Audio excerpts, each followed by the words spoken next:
Thinking back, a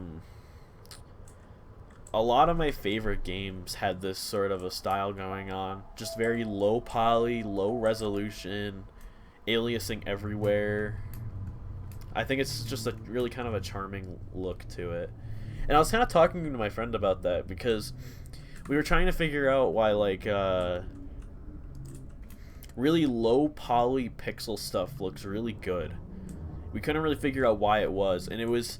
I said that it's because, well, he said that it was just a nostalgia thing, and maybe that's why, and he's just kind of blinded by nostalgia. And I said that I think it's like when stuff's really, you kind of mentioned it before, when stuff's super really kind of like low poly like this, and it's tough to make things out. Your emotion, or not your emotions, your imagination does more work than it like would otherwise. So the game feels a lot more personal to you. Like if you're playing a game like, I don't know, Pokemon Green, for example, where all the sprites are like ridiculous and you can't really tell what anything is, like you kind of mentally imprint your own meaning onto the actual like sprite itself, if that makes any sense. Yeah. You identify it with it in a different, in like your own kind of specific way. That's kind of how it was with like, Tamagotchis and stuff. It's like there wasn't really a specific graphic for a lot of the Tamagotchis that were out there, so you would just kind of like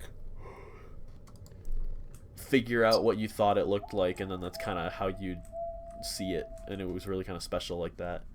That's a great point. I like never thought about that. Yeah, that's how I see it, at least. Like it's very, that's where a lot of my personal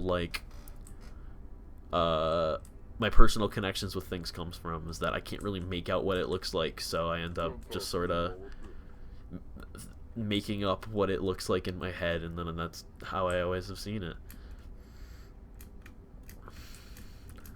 Like Yeah, definitely. lots of games on the SNES and stuff did that. A Link to the Past especially, because I played the shit out of that when I was a kid because I had it on GBA, and all the sprites for stuff looked really kind of weird, and I couldn't like even like pronunciations of stuff when I was a kid, and I couldn't really think to how to pronounce a lot of stuff. I'd like kind of, I don't know how to describe it really.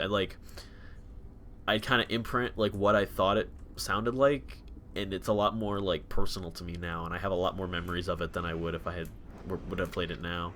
It's why a lot it's why a lot of games now don't really stick with me as much as they did when I was a kid, but I can come back to games that I haven't played in a million years and I'll still love it to death. Yeah, I definitely feel that. Like, that for me is probably like Chrono Trigger, because Chrono Trigger has like a lot of like detailed sprite work, but sometimes it's like so detailed that like, especially like Square Enix games, well, Square games back then, where like it's just so detailed that you can't even like make out what the individual parts of it are. Right. And like I like just kind of thinking about like how like it got that way or whatever. Mm-hmm. Um, so, and to me is like, I don't know, it just kind of added to like The the lore appeal. and the feeling of Yeah, like like the appeal of Trigger it. and stuff. I never really played through Chrono Trigger, but a lot of people have told me to. I'm not the biggest RPG fan,